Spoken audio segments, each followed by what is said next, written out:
Good morning. I'm Steve Runyon, your Sunday associate today. Welcome to the Morristown Unitarian Universalist Fellowship, where we covenant to weave together the fabric of community from the strands of our separate lives. We are an inclusive, welcoming congregation.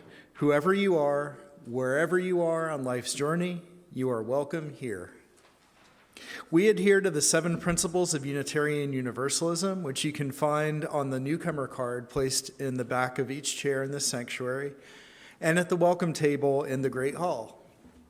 Please feel free to take a card with you. This is a great time to silence any noise-making devices as we prepare for our morning worship. And now, in the spirit of hospitality, I invite you to greet somebody you did not come with this morning.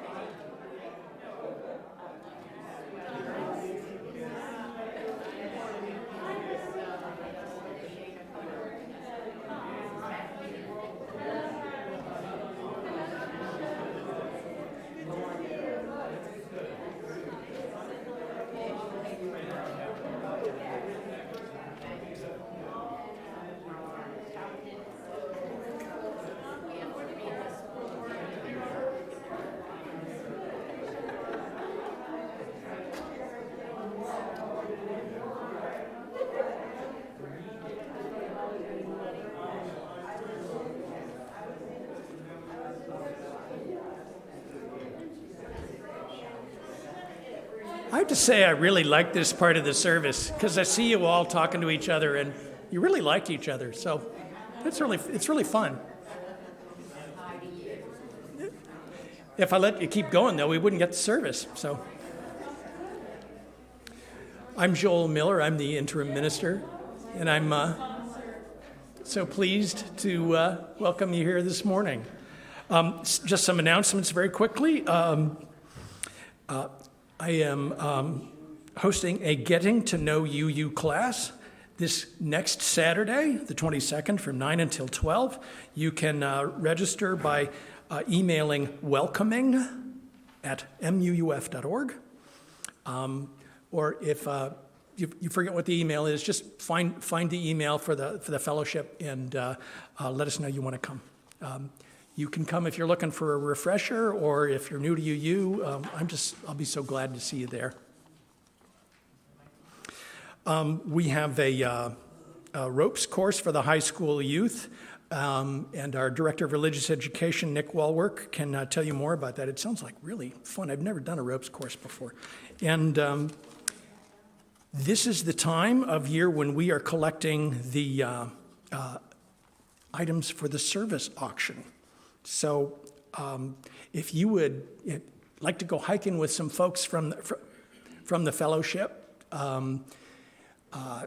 or you would like to have some folks for dinner, you'd like to go to dinner and be with some folks, you all have so much fun together. I imagine these dinners and other events that you sell at the service auction must be a lot of fun when you actually do them. And I've got that sermon topic of the buyer's choice. And so I'm looking really forward to that. I had some great topics over the years. And there's a group called the Lunch Bunch at 12:45 today, Nona's in Florham Park. If somebody has more questions, is there somebody here who we can check in with? Oh, there she is, Carolyn, in the back. She had her hand up.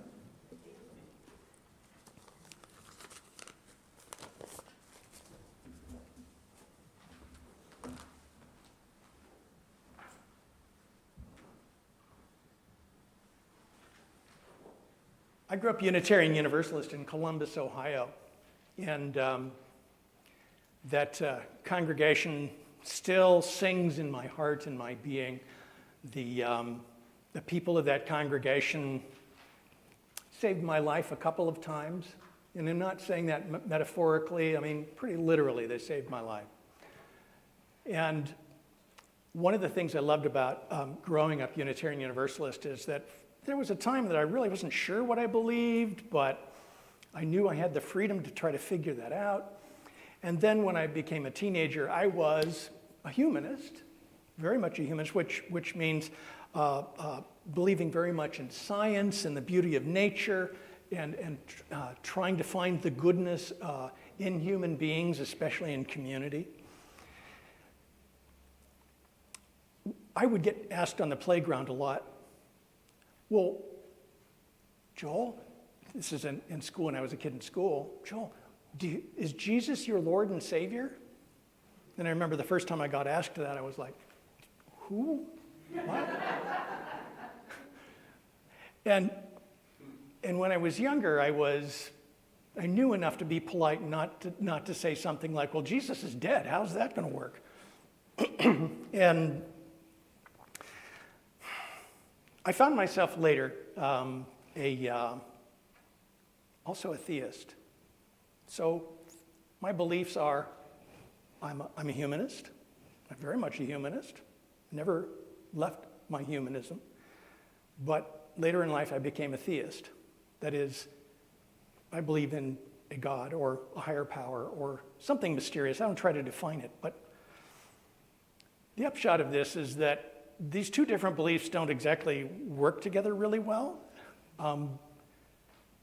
In fact, when I chose the title of the sermon, I take my glasses off for this. When I wake up in the morning, the humanist in me and the theist in me side-eye each other like, and the humanist will say, you still doing that God thing? And the theist goes, yep. Says the humanist. The wonderful thing about being a Unitarian Universalist is that I can come here, be with you, with all of my contradictions and my journey through life as I'm trying to be the best soul I can be. It's good I can be here with you.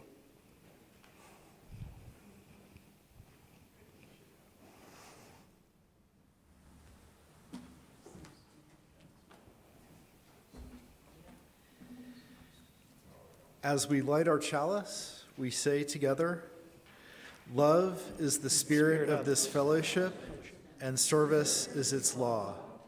This is our great covenant, to dwell together in peace, to seek the truth in love, and to help one another.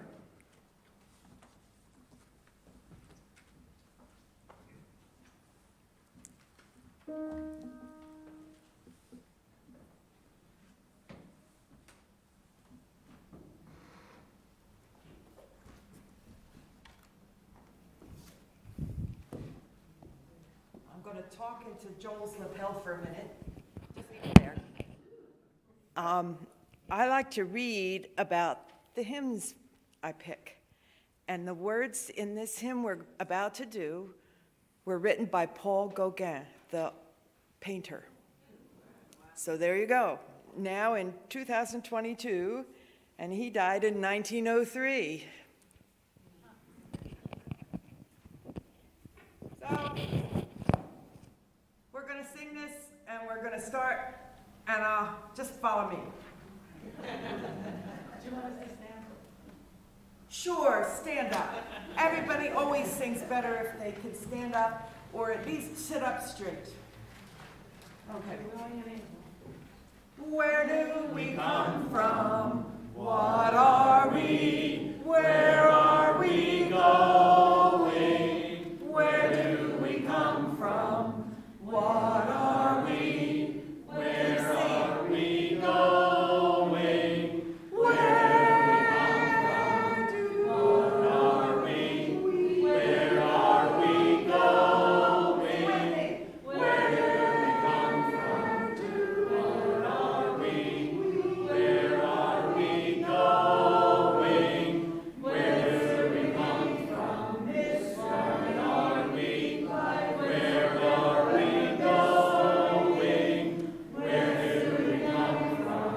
are we? Where are we going? Where do we come from? Where are we going? Where do we come from? Where are we going? Yeah. Second service with 4-part harmony. Thank you. I'm so happy to be singing with people again, you know.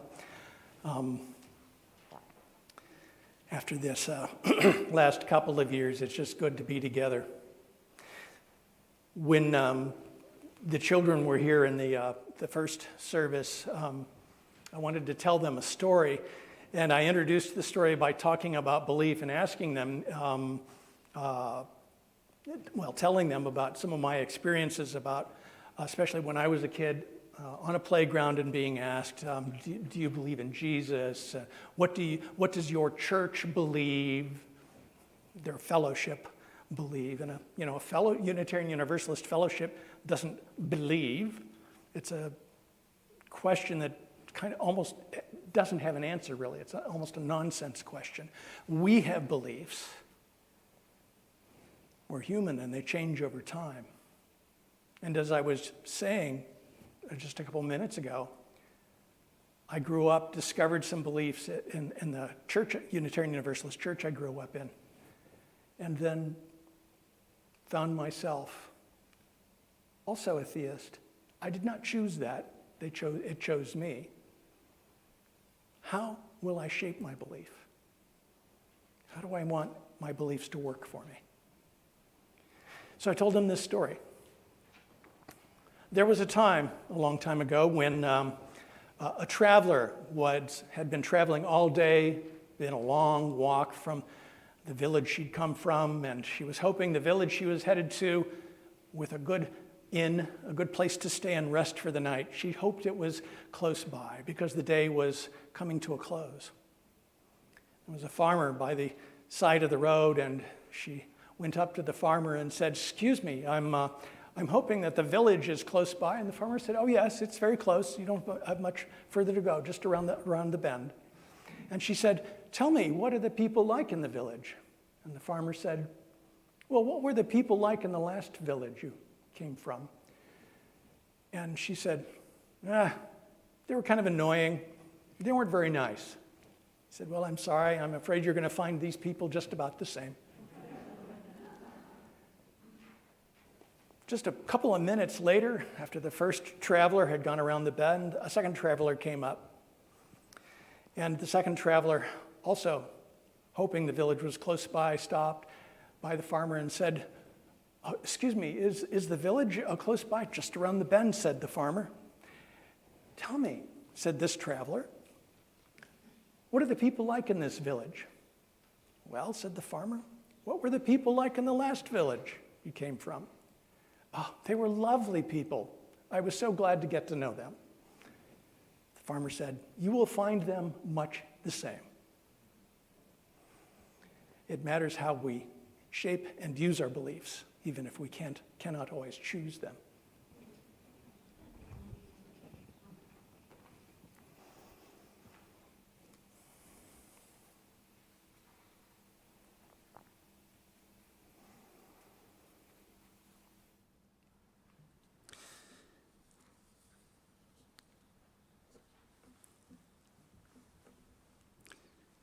I'm moving to the milestones and passages at this time in the service. We have this ritual of milestones, of passages, in part because it's sometimes important for us to mark the transitions we've experienced in our lives. Sometimes it's important for those to be shared out loud. You're always welcome to send those to me. Do it by 10 on Saturday night so that I can get them into the manuscript, please. Or you can fill out a card before the service at the welcome table, and they will give those to me. It's important for us, even if what we share is shared in silence, because this ritual is a reminder that we make ourselves vulnerable to one another, that we need one another, that what it is that draws us together is greater than any beliefs we bring, greater than any differences we have.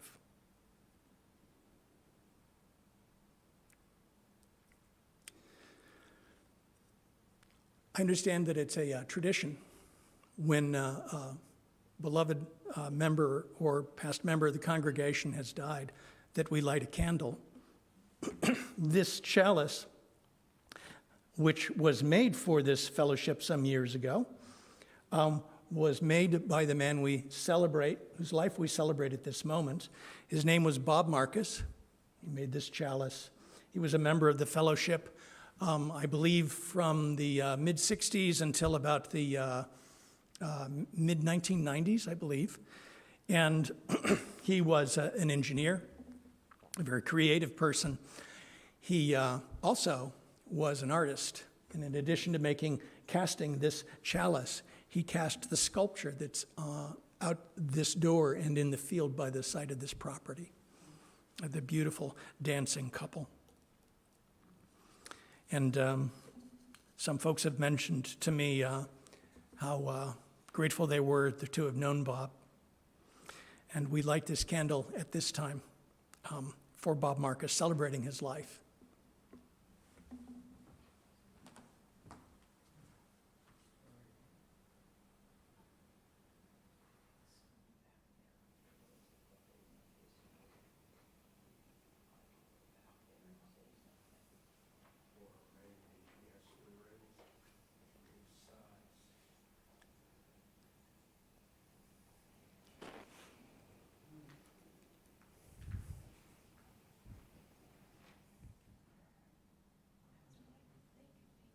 And there are many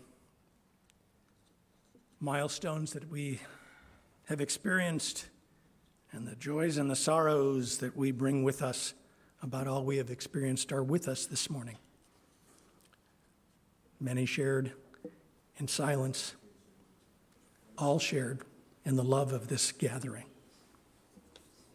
I invite you now into a spirit of meditation or prayer or contemplation.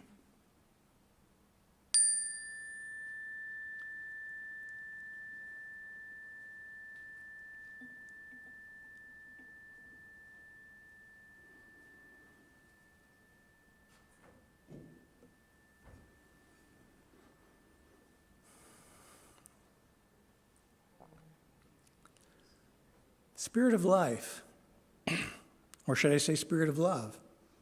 Can I say God? Maybe goddess. Maybe mystery.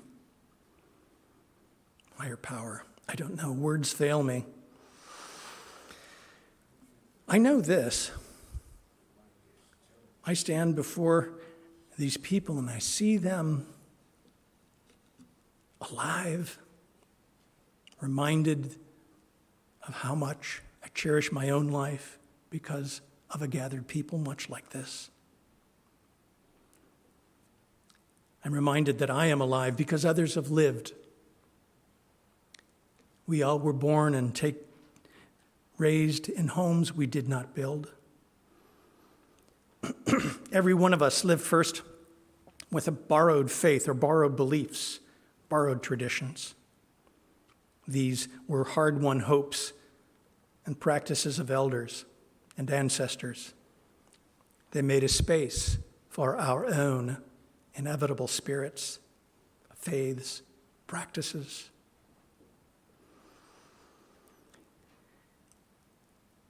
And in believing and being, each one of us is alone. No one can live our lives but our own selves. And as we live, each of us makes choices until the day we die.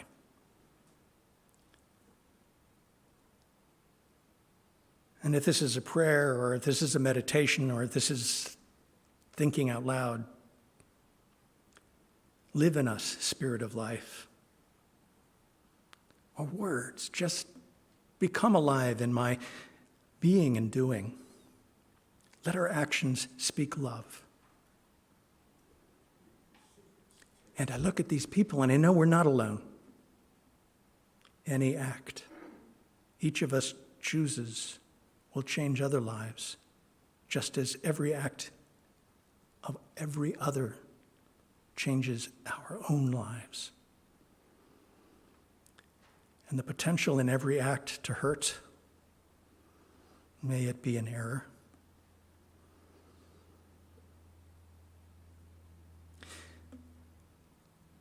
And in connection, we can know joy. We need not be alone. Souls may embrace other souls, and life is born among us, between us.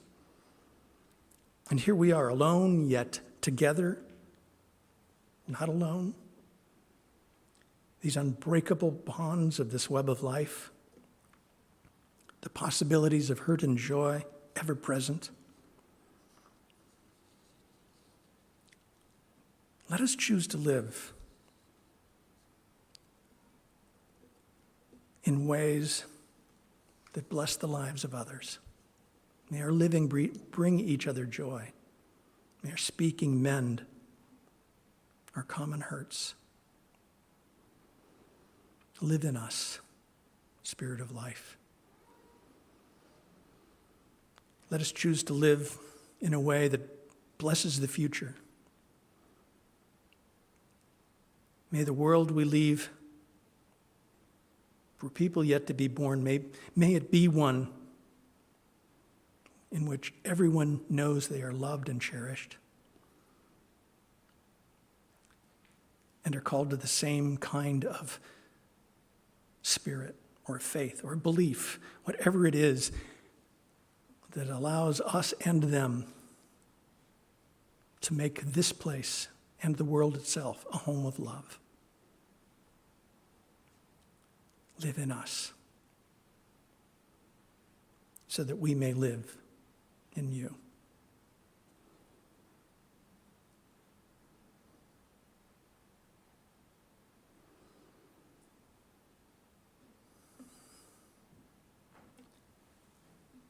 So be it.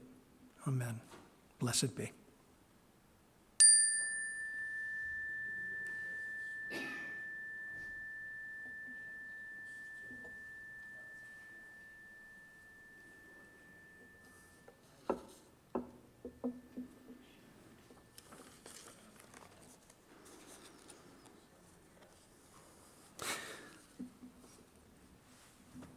So this hymn number 23 that we're going to sing together. I invite you to sing if you would like. Carlton Young was a Methodist musician, is a Methodist musician, and turns out that Steve sang with him at some point some years ago. I first encountered this hymn when I found myself a theist and was really struggling with there was no way I was going to believe in that old fierce white guy with a beard who was supposed to be from the Middle East, but was too white to be from the Middle East. That whole thing seemed crazy to me. And I encountered this hymn, and the theist in me found some comfort in it. I know it has limitations as a hymn. The language isn't fully accessible for all of us. And so I introduced the hymn with the spirit of understanding that it has the potential to give joy to many and needs some work to be fully inclusive. Bring many names. I invite you to stand in spirit or in body as you would like.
I invite you to sing along, number 23. It'll come back up.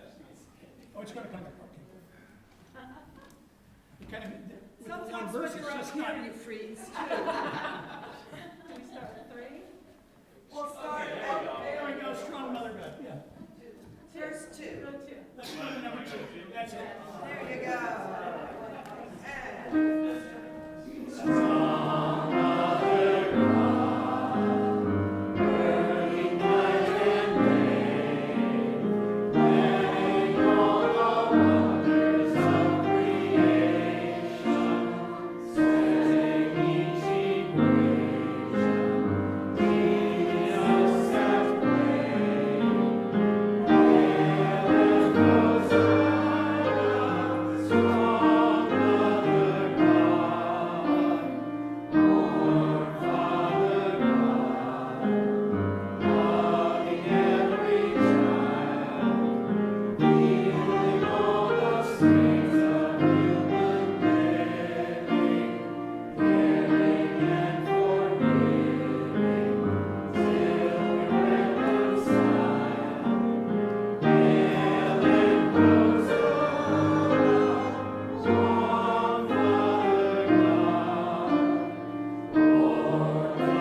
Our reading today is not from Opus, but that is a great source of inspiration. So it is from one of our Unitarian spiritual ancestors, William Ellery Channing, who had the saying, "Deeds, not creeds." He was the founder of Unitarianism in the United States and called his faith Unitarian Christianity. Channing's Christianity was a generous faith, focused on actions rather than beliefs. In a sermon entitled "The Church" he offered in 1841, Channing said, "There is but one thing essential in religion, and this is the doing of God's will, the doing of those sayings or precepts of Christ. God heeds not what we say, but what we are and what we do. The subjection of our wills to the divine, the mortification of sensual and selfish propensities, the cultivation of supreme love to God, and of universal justice and charity towards our neighbor. This is the very essence of religion. This alone places us on a rock. This is the end, the supreme and ultimate good, and is to be prized and sought above all other things."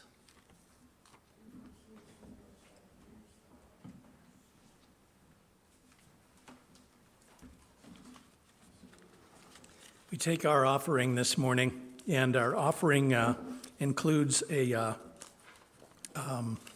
sharing the plate 50-50 with fellowship and with the Unitarian Universalist Ministry for the Earth.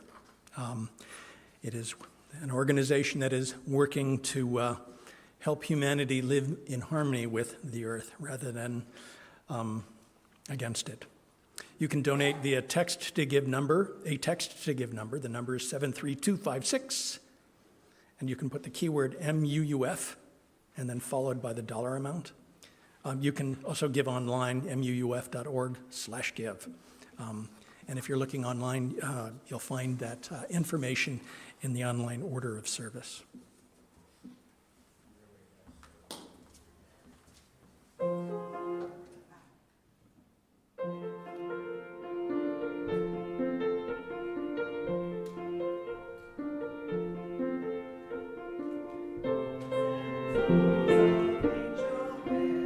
And ice cream castles in the air, and feather canyons everywhere.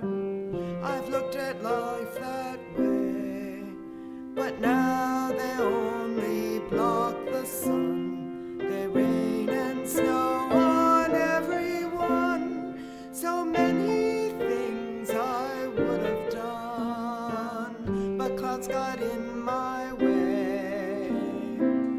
I looked at clouds from both sides now, from up and down, and still somehow it's clouds, illusions I recall. I really don't know clouds at all. Tears and fears and feeling proud to say I love you, what out loud, and dreams and schemes and circus clouds. I've looked at life that way, but now old friends are acting strange. They shake their heads, they say I've changed, but something's lost and something's gained in living every day. I looked at life from both sides now, from up and down, and still somehow it's life's illusions I recall. I really don't know life at all.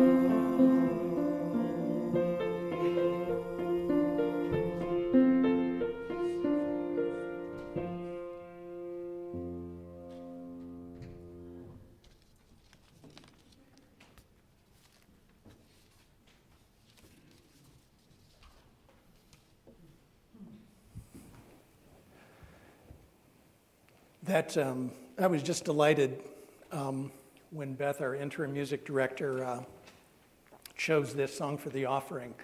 She didn't know it until this morning, but when I was a Unitarian Universalist teenager in the youth group, I'm old enough that I was wearing some tie-dye, my hair was kind of long, and I sang that song with my church, my beloved church group, youth group.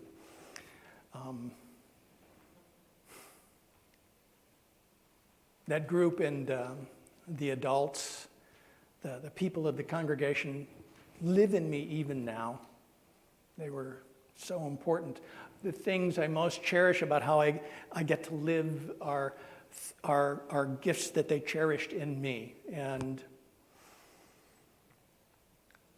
I was grateful that, I could just believe as I was believing, and not have to worry on the playground about how I was going to answer.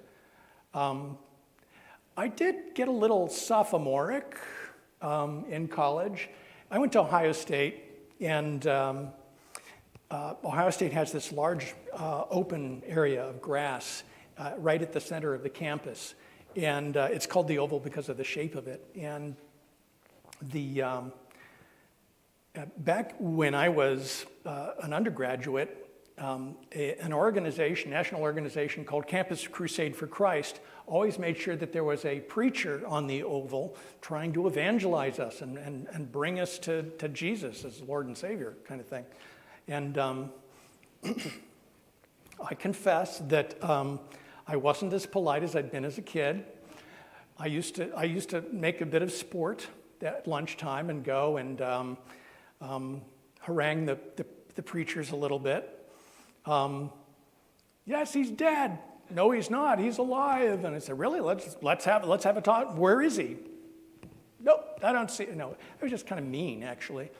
And once I got over being a sophomore, which was a good thing, I realized the difference between me and the preacher was that I was being mean, but I was an atheist, and he was being mean, but he was a evangelical Christian. And I thought, I don't need, that's not who I'm meant to be. To think back on that song, Both Sides Now, and Joni Mitchell. There's a fundamental kindness, love. So I was a little less, I guess I could say, fundamentalistic in my atheism as I got older, kinder. Which was good, because then when I found myself in theological school, I had a very positive, very tumultuous, and not easy first year in theological school. I got to theological school. I loved my classmates, my cohort. They were amazing people, smart, creative, filled with life and love. I was so glad to be there. The sense of call to ministry that I had, I felt so privileged and lucky that I got to do it. And it was, I'd gotten to know them, and then one day they invited me to lunch. And a group of them said, hey, we want to take you to lunch. And I was like, wow, I think it's for my birthday, it's coming up. It was an intervention. And indeed, they sat down and said, well, we love you, and we've gotten to know you, and we think you're an alcoholic. And talking with them, and I realized, yeah, okay, yeah. That part, fortunately, didn't take too long, but I struggled at first. I thought, well, where's a good humanist who likes science and reason? Where am I going to go to work on this? So I went to a program that was for folks who were not theists, not believers in a God or anything like that. And one of the frustrations I had was we were supposed to be in control of our thinking, and I've never been good at being in control of what I think. I'm good at not just jumping and doing what I think right away or letting anything come out of my mouth, but my mind goes all kinds of places. And I didn't want to be in control of that. I didn't want to be in control of anything. So I asked some of my classmates, I'm struggling with this. And they said, well, there's the more traditional program. So I started going to that. And actually, that was really good for me. And it's been over 31 years now of sobriety, and for which I'm very grateful. And I was most surprised as I followed that particular program. I'm not supposed to say this in public, but I'm going to do it anyway. Alcoholics Anonymous. I've been in that program for 31 years. And I was very shocked to pretty quickly find myself a theist, or believing in a higher power, maybe God or goddess. And let me tell you, I was shocked. I mean, so when I say, I'm not just joking, when I wake up in the morning and the humanist part of me goes, you still doing that God thing? Theist in me side eyes back, yeah. I cannot stand up here and tell you I have a philosophy that harmonizes all of that, brings all of that together. I don't. And I'm so grateful that I get to be a Unitarian Universalist, be here with you, because I don't have to bring that into harmony. I just have to live in a way that I'm doing my best to live with love for myself and for you, to make the world a better place. What did the William Ellery Channing say? He's considered the founder of American Unitarianism. Deeds, not creeds. Which was a huge relief for me as I was making my way through these contrasts of belief.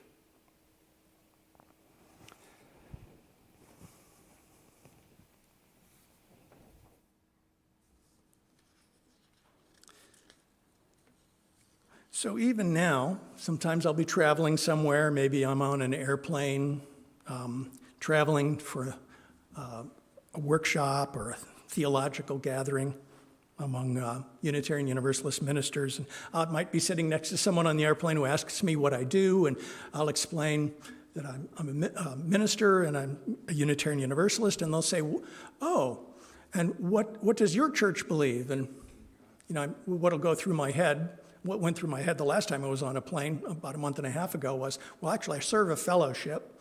If I say church, call you a church sometimes, forgive me. We call ourselves, our communities, by many different names, and it's important to me to get it right. How do I explain that to the guy on the plane?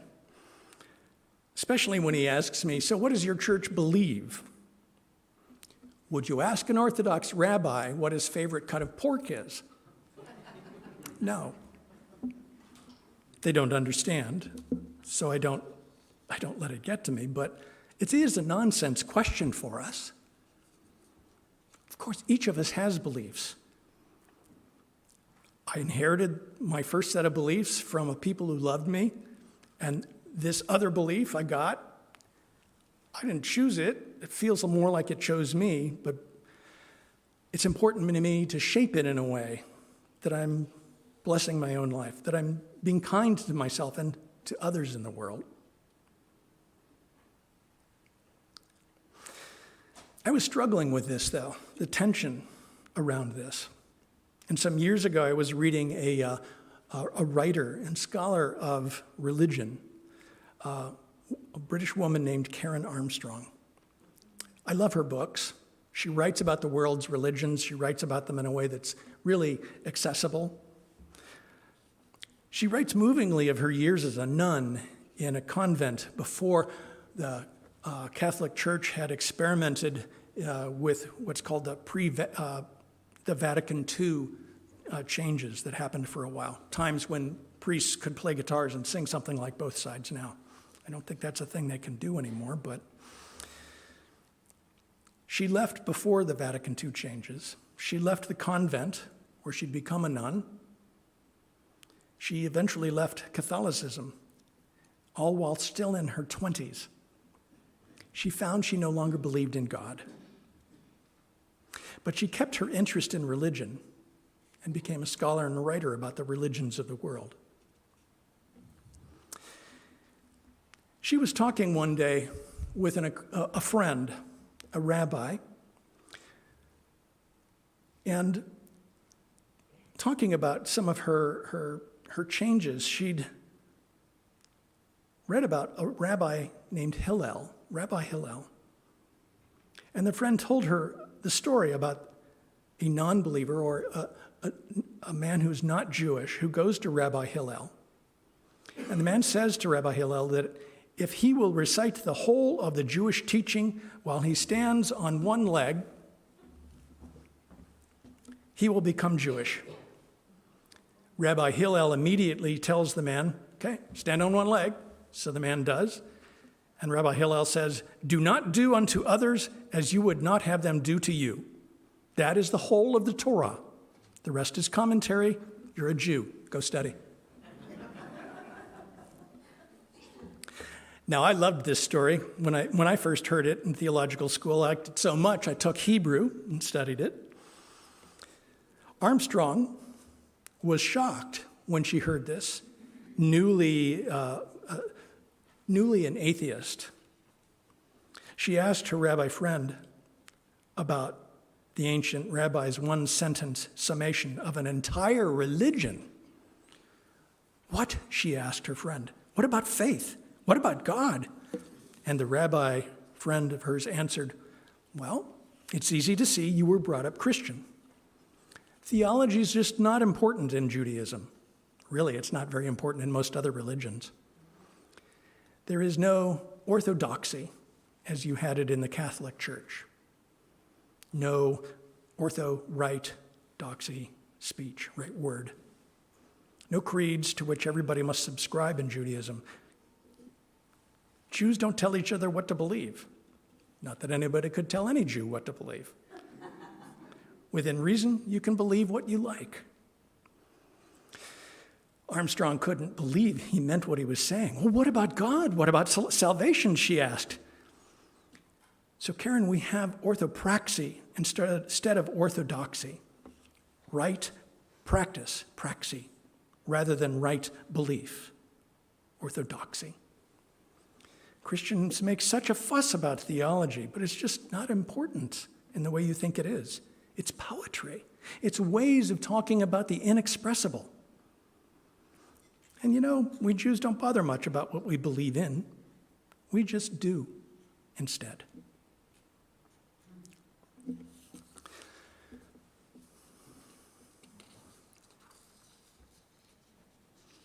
A colleague of mine, Christine Robinson, described a comic strip some years ago. Comic strips called Opus. And Opus was a comic strip generally about a penguin whose name was Opus and a boy whose name was Augie. I was so delighted to learn about this comic strip from my colleague. And in the comic strip, Augie is sitting on a hilltop.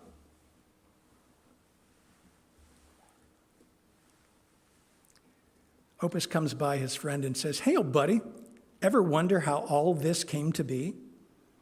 Augie says, "Wait a minute, you don't believe in God, Opus?" Opus says, "I'm a penguin. We're not sure what we believe in, except purpose. Penguins believe in having purpose. Oh, and also lots of squid."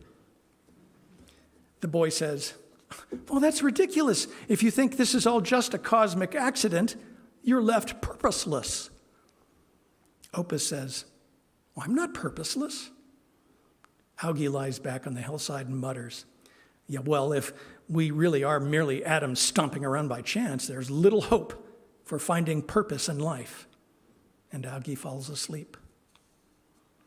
Opus puts his hat under Augie's head, covers him with his jacket, and when it starts to rain, shelters the sleeper under his umbrella.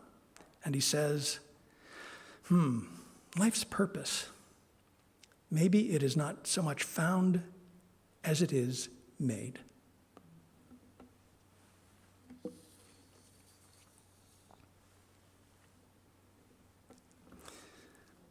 I try to think carefully about how my beliefs come to me and how I want to shape them, even if I didn't choose them. So, for example, it's autumn, it's fall. The leaves are turning beautiful colors. There's a tree outside my home turned a brilliant, beautiful red. The days are growing shorter, the nights growing longer. But I don't think of this as a time when the growing darkness is a bad thing. I think there's good in some darkness, and in some light, there's things that are not good.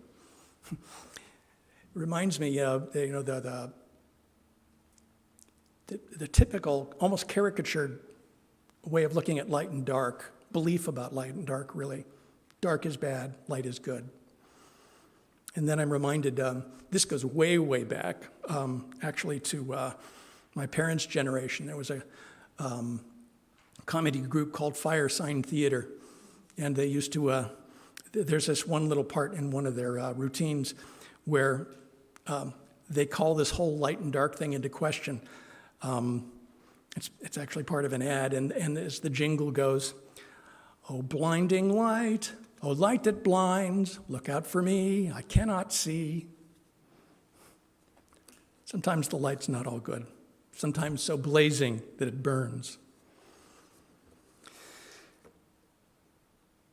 I've come to believe that bright certain beliefs are not necessarily the good things that they're touted to be, whether it's a fervent young atheist or a fervent preacher.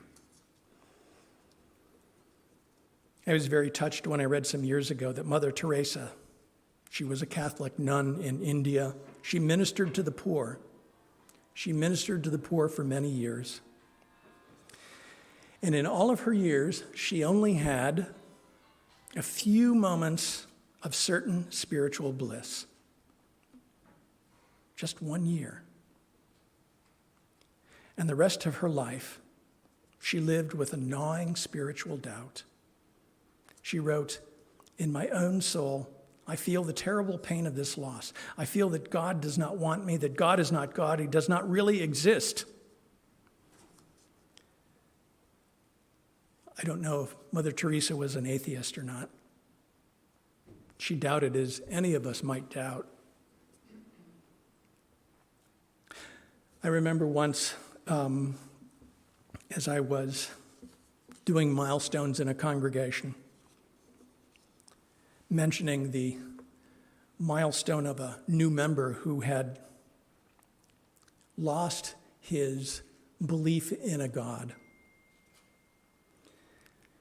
And he explained to me that this was, for him, transformative, but painful, incredibly painful, that his loss of that belief, his loss of a relationship with God, was as painful as the death of his parents or a beloved family member. The presence of a great love that he'd always experienced was suddenly gone.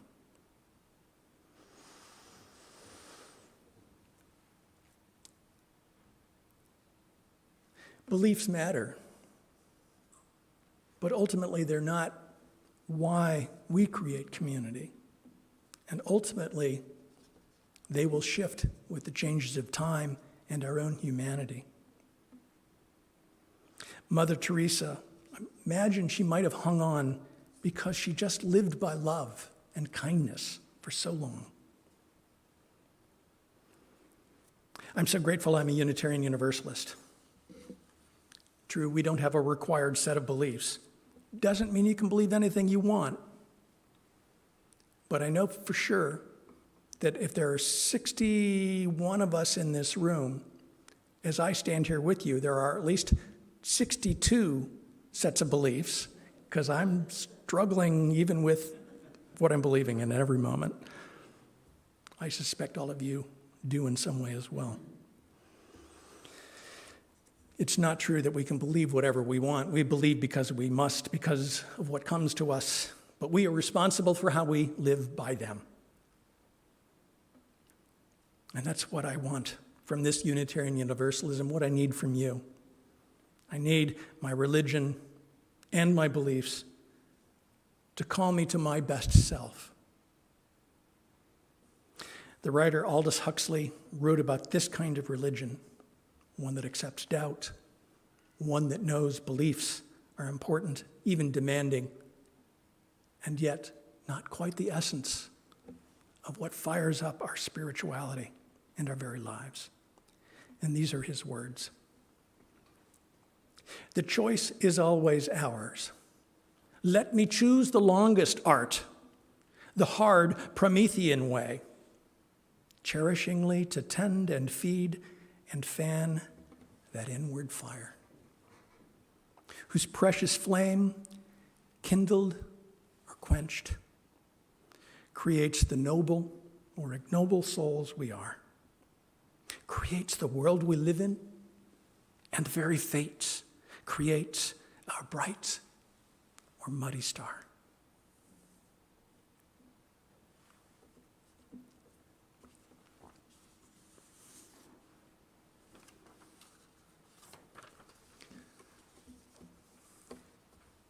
Let's sing together as we close our service this morning.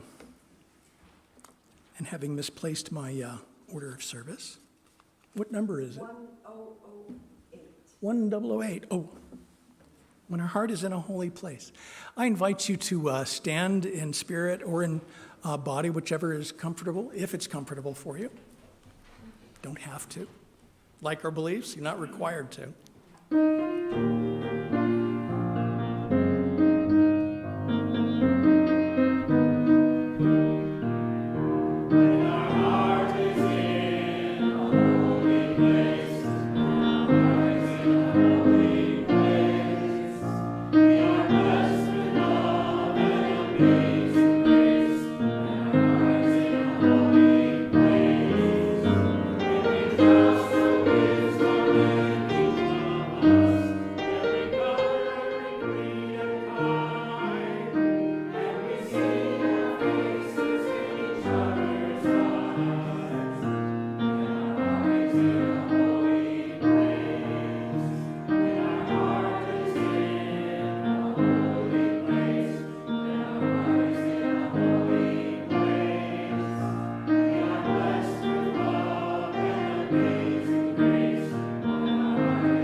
Thank you for this light you brought this morning, for this gathered love.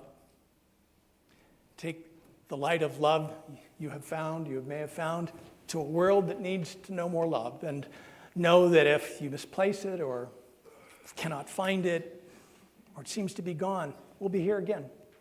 Every week we gather to give each other light and love and support. Go in peace, be in peace. See you again.